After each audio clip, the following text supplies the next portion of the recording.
Today's episode is just a little different than normal. I'm not going to necessarily be commenting on current affairs, anything that happened in the last week.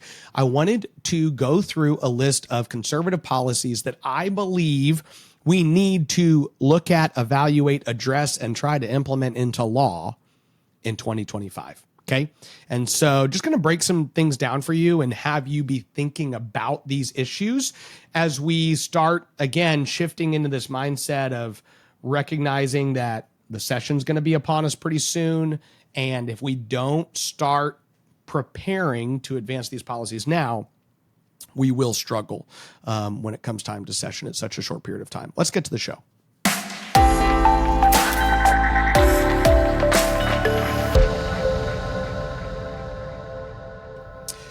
So this is going to be, think of this as kind of like a working episode. And what I mean is, like, I'm literally writing things down as I'm talking. I've got lists pulled up.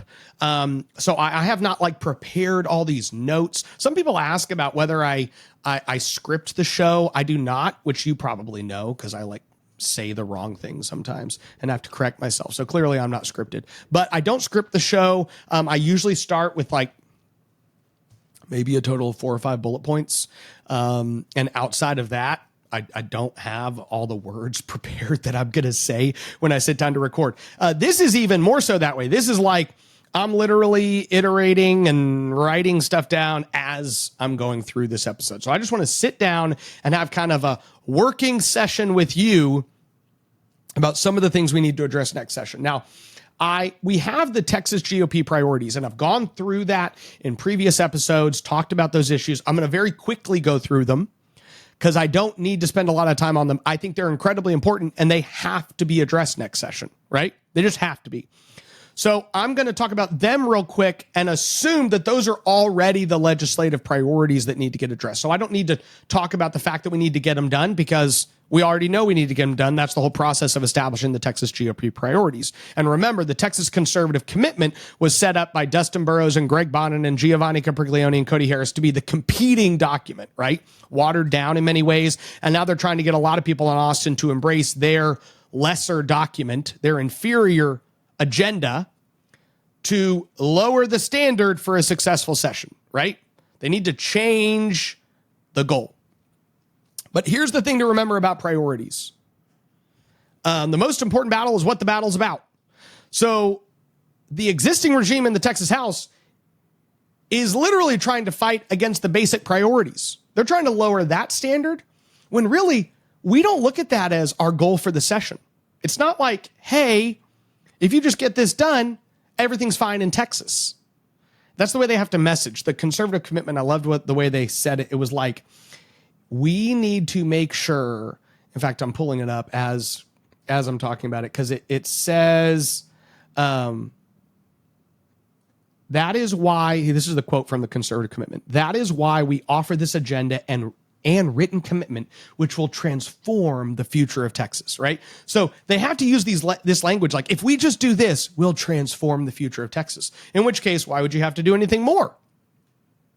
The Texas GOP priorities are not only more robust and stronger and more conservative than the Texas conservative commitment, but they're not even established with that in mind. Like, if you just do these, all of Texas will be transformed. It's like, there's a lot of other stuff to do. We know you're taking thousands of votes while you're doing it. Would you mind having 15 or 20 of those votes be these priorities? That's it. And then there are other things we should do. So I'm going to focus more on the other things we should do right now. Okay. And let's talk about some of those things. Something that's not a Texas GOP priority. Tennessee recently did this. They banned pride flags from being flown in Texas classrooms. Great idea. This kind of goes in line with the whole get sex out of classrooms. There's arguably a Texas GOP priority that might kind of apply to this, but doesn't really. So I think that it's important to kind of say that anything we can do to just get all sex and gender out of our classrooms and schools entirely would be really, really, really important. And also expanding that to other government buildings would be great. Okay. I don't even think the city of Dallas or Austin should be able to fly pride flags at their city hall during what the left would designate as Pride Month. We've talked about the 10 Commandment legislation that Louisiana just passed, that Texas almost was the first state in the union to pass into law, actually saying that 10 Commandments should be put back into Texas classrooms. Texas Scorecard did a survey of the Texas Minute readers, and it was just overwhelmingly everybody believes that we should put the 10 Commandments back into our classrooms. And just a real important reminder, by the way, if you don't read the Texas Minute, you should subscribe to the Texas Minute. Go to texasscorecard.com and subscribe to the Texas Minute. It's a daily email. It's honestly probably read by more conservatives on a daily basis than any other publication in all of Texas. And so engage with that content, great content that Texas Scorecard works to put out on a regular basis. And they do survey a lot of those respondents, and they're super responsive. Everybody believes we should put the 10 Commandments back into classrooms, even 40% of Democrats, over 60% of independents. This is not seen as some right-wing position because it's not. Pure and simple. But the Texas House killed it. Dustin Burrows did work to kill that bill with Democrats last session. When it comes to the issue of abortion and protecting and preserving unborn life, I think we have to take a dual approach this incoming session. So I think there is the reality that abortions are still occurring in Texas. There are two types of abortions that are allowed. One is the self-induced abortion, right? Which I don't think is a loving policy to tell a mother, hey, you can kill your own child. It's not a loving thing to tell somebody that they can end the life of someone else. That's not only an unloving thing to unborn children, by the way, who have their lives ended tragically. It's also an unloving policy towards a mother. Why would you ever tell a mother that? But the other thing is that abortion pills are still killing tons of kids, not only through the mother taking them herself, but also just through, like, you go into a bathroom stall in a college. I've not been in a bathroom stall in a college, but if like, I don't know, and since I was 19 years old, and I don't know how many of them are in the male dorm, but maybe they are male colleges. But literally, they'll have these stickers like "Need abortion pill? Here's a QR code." Right? There's billboards. Get these abortion pills, and even the billboards themselves are technically illegal. But if they're put in a blue county with a blue district attorney who's not going to prosecute, they can have the billboard up. Right? Get abortion pills here, and so tens of thousands of children in Texas are being killed every year through these abortion pills that Texas needs to work very hard to end, okay? We need to end it both from being able to get shipped across state lines, from people being able to advertise it, in any and all approaches. We've got to stop the abortion pill. I also do believe we need to make sure, not only because I believe this is right and good policy, but because I believe that it would also benefit Texas. So first and foremost, I believe this is right and good policy. Second of all, I do think that it would be politically advantageous for Republicans at the same time to recognize we have an opportunity in our nation to establish the most pro-life policies in the nation. We should. So here's the thing. We have outlawed more abortion than almost any state in America, maybe more abortion. And we need to continue to protect children and mothers as much as possible from the devastation of abortion and fathers. Unlike Ohio and Kansas and Kentucky, where they can just go collect some signatures and put some stuff on the ballot and rewrite the Constitution, we can't do that in Texas, which is a huge blessing, especially for unborn children who the left would like to kill. But we must have a culture of life to be able to point to the nation and say, we are the most pro-life state in the nation. And what do I mean by that? So culture of life issues also bleed down into being the most pro-adoption state in America. I believe the most pro-adoption state in America is either like Georgia or no, I think it's Ohio. And then Michigan is second. They actually provide a substantial amount of financial assistance to families who are trying to adopt children, right?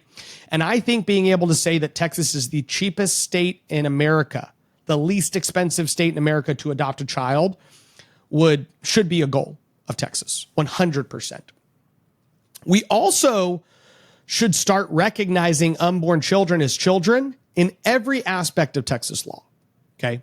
So if there is a benefit that applies to a child who is a day old in Texas, I believe that same government benefit should apply to a child in the womb.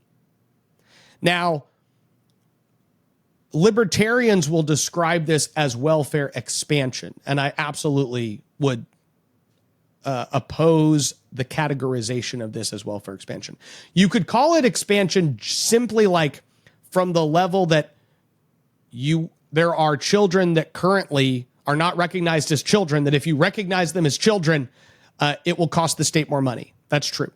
But I want you to really stop for a second, if that is you, and ask yourself if you recognize what you're actually saying.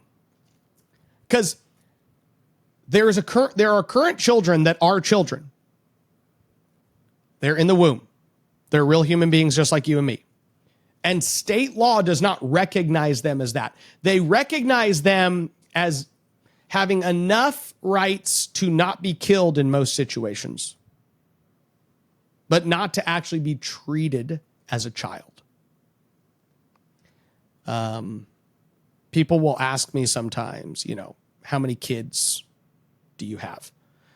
And if my wife is pregnant at the time, I give the number that includes the child in her womb, right? How many kids do you have? Well, I have 3. Well, how old are they? 3, 1.5, and 4 months in the womb. Oh, okay, great. You're expecting. Yeah, congratulations. Same thing for number 4. Same thing for number 2. The point is, when we catch ourselves doing stuff like that, where it's like, if you only say I have 2 kids, but there's another kid in the womb, and at some point I'll have 3 kids, then you are kind of denying the humanity of that child to some extent. I'm not trying to guilt trip you. I'm just saying that there is an extent to which we have to start recognizing that, yes, they are children, not just children that can't be killed, but children who are children. So anything that applies to a 1-day-old should apply to a child who's 6.5 months in the womb. And I think that our state law should reflect that. And I think that things like that would be things that Texas could point to the rest of the nation and go, why don't you all do this? When we say we're pro-life, we mean it, and we actually provide and help and support family formation, protection of children, and we celebrate pregnancy. We celebrate children through adoption. We celebrate life. I think Texas has an opportunity to lead on that important issue. We've talked about the transgender issue, but the reality is that the social transitioning has to stop. The detransitioners have to be further empowered to sue these evil doctors who destroyed their lives. And the insurance companies have to be forced to actually provide services to those kids. They paid for all the destructive evil that was done to them, but they won't pay for the healing restorative treatment that's required to detransition. The Texas House killed a ton of ESG related policy, environmental social governance. Not only do we need to pass the bills that they killed, but we also have to look for further other opportunities to expand that. We have to protect our grid, which Dan Patrick has talked about significantly. He's probably led on it more than anybody else. Bob Hall has phenomenal policy on this and has led on grid protection for a long time. Dan Patrick, more than the top 3, the big 3, the governor, lieutenant governor, speaker, has spoken to this issue. Bob Hall's probably spoken to it more than any other state official in Texas.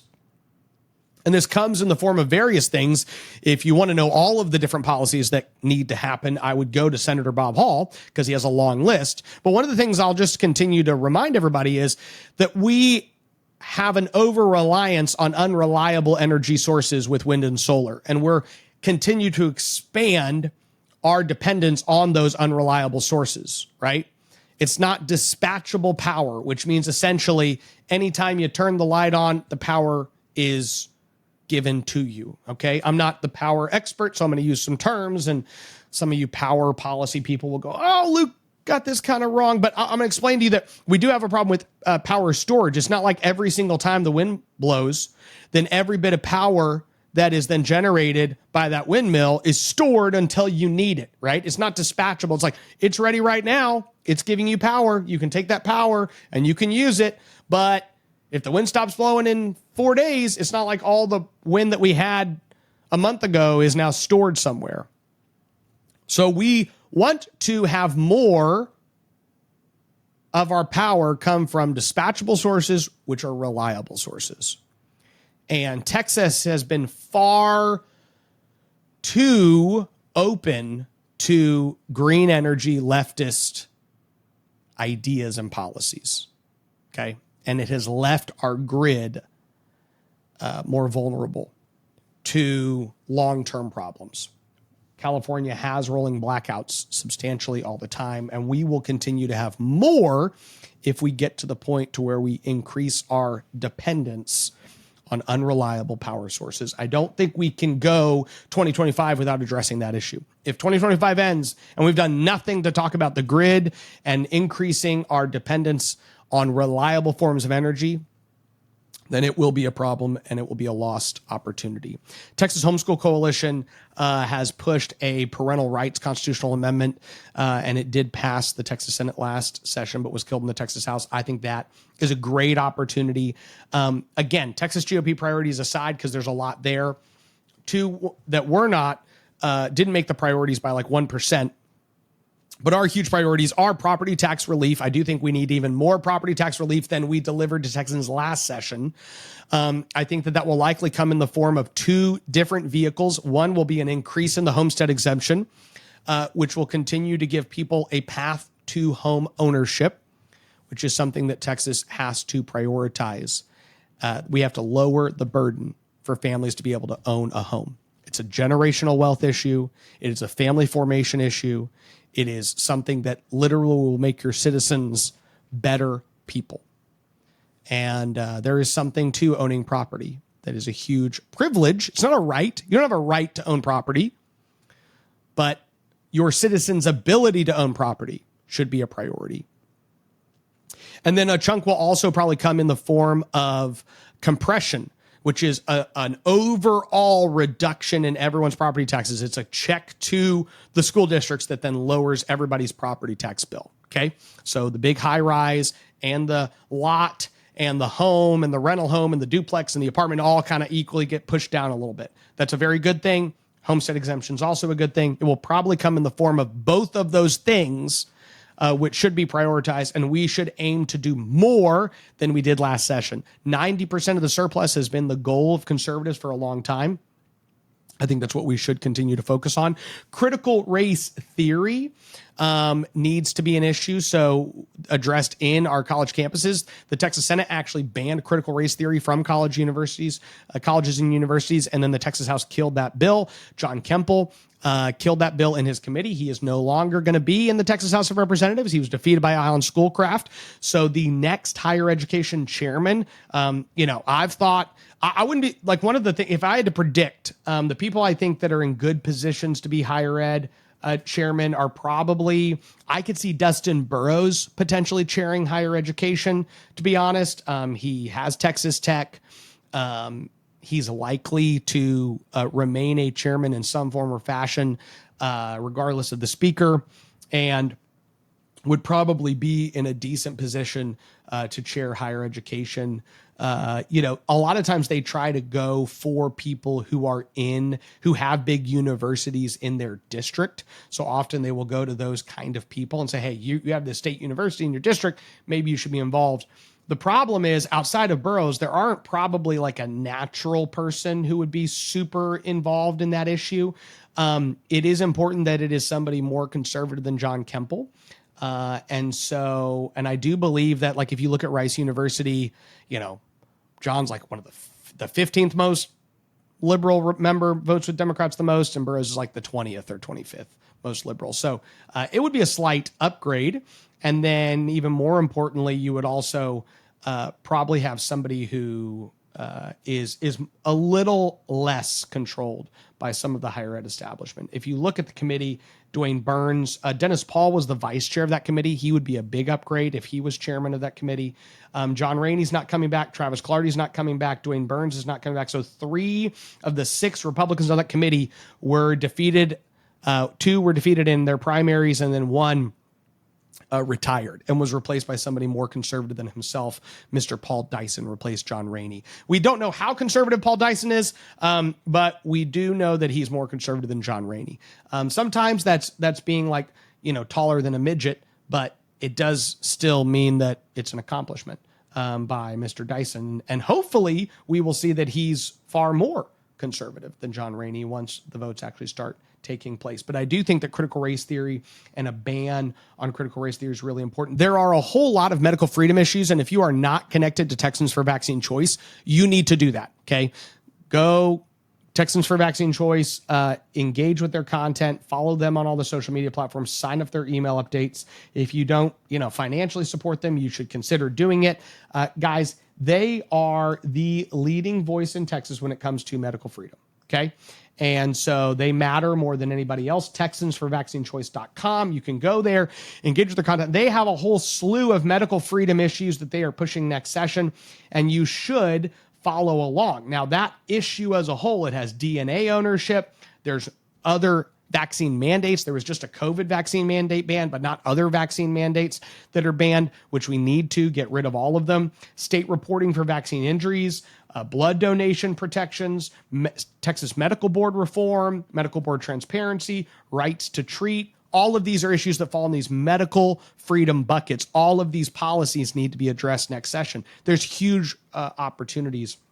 Howdy, folks. It's Chris Salcedo from the Salcedo Storm podcast. You might know me from my TV show on Newsmax or my radio show on AM 700 KSEV in Houston. As a veteran broadcaster, author, and conservative political analyst, I've teamed up with Texas Scorecard to take a no-nonsense approach to the toughest questions Americans are wrestling with every day. Join me on the Salcedo Storm podcast, where I challenge the status quo and bring you fresh perspectives on the national, state, and cultural news. Tune in weekdays, available wherever you listen to podcasts. One of the things that I do believe is not on the Texas GOP priorities in relation to border security. So if you go to the border enforcement, it is ending all subsidies, really important. E-Verify, really important. Mandatory fines and jail time for corporations and nonprofits, social media entities who assist in inciting illegal entry. That's a huge one. Creating a border force. But one of the things that's not addressed there is the remittance tax on everybody who's sending money back. So they come here, 10 million people come here. A lot of them stay here, they get jobs, and then they send all the money they make back to their nation, right? Sending it back to another South American nation or some other nation that is their nation. And so not only are these people coming here, not only are they taking a job from a citizen of the United States, they are then taking the proceeds from that job, and instead of the money going back into the economy and stimulating economic growth, it goes to another nation and used to stimulate that economy. So Texas should pass a remittance tax on that money. If you're going to send money to another nation, we're going to tax it, right? And I believe the state of Oklahoma did this where they waive the tax if you present an Oklahoma driver's license, right? So this is a way of ensuring that your citizens are not taxed in this way. If you're a Texan who is sending money for business you do in another nation, then you're not taxed and penalized for that, but other people are, right? Which would include all those here illegally who cannot obtain a Texas driver's license. So I think we have to be creative in addressing that issue. You could also take the revenue from that tax and literally turn around and say, hey, we're going to dedicate that to property tax relief fund. It's going to go into a fund that automatically compresses the rates down, right? So we should consider something like that while addressing all of the other border issues that need to be addressed. There's a ton of election integrity reform. I think we have to end countywide voting. Now, election integrity is, again, a Texas GOP priority, so that's the good news. There's a huge long list. I'm not going to go into all the details, but guys, you should go to texasgop.org/priorities and read those priorities, because those are policies that need to happen. But just because those do doesn't then mean all this is done, which is kind of my goal in just overviewing a handful of other things that we should still do. We should ban red flag laws, the ability to go in and take away someone's Second Amendment right before they've been convicted of a crime. It's very dangerous. It's a slippery slope. And the Texas House killed that bill last session. You have a handful of other issues too that I've mentioned quite often, are the birth certificate reform, making sure that parents can't go in and have the government participate in the lie and tell their son that he's actually born a girl.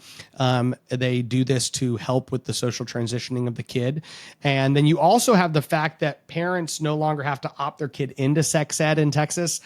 They're automatically opted in and they have to opt them out. That shouldn't be the case. You should have to go and voluntarily put your kid into a government program to teach them about sex and gender, because it's incredibly dangerous. And you want to basically say, parents, you're naturally the person that the state, the government, is assuming is fulfilling the role of teaching your kids basic truths about sex and gender.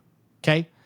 If you really don't want to do that and you want the government to, you can tell us to. That should be the way it's approached. It was the old way. Donna Campbell passed a bill to extend that and keep that in place, and the Texas House killed it. So those are some other things that I think would be really important to have. There's a lot of other policies, and I'll talk about those different things as we get closer to the session. But I did want to just stop and say, here are a couple things that if we're not talking about and trying to get across the finish line, then I don't think we're preparing to have as successful a 2025 session as we should. So I hope this has helped you just kind of in your mind be thinking about some of the things that that we need to be engaged with. And I will take this opportunity to say that if you don't in any way engage with some of these organizations like Texans for Vaccine Choice, Texas Gun Rights, Texans for Fiscal Responsibility, these are entities and organizations that are basically engaged on a regular basis in the policy-making process, right? In Texas, Texas Family Project on family policy, transgender issues, family formation issues, all the sex and gender stuff with kids, right? Are you engaged? Are you signed up for their emails? Are you willing to go down to the Capitol and testify and talk to lawmakers during one of their lobby days?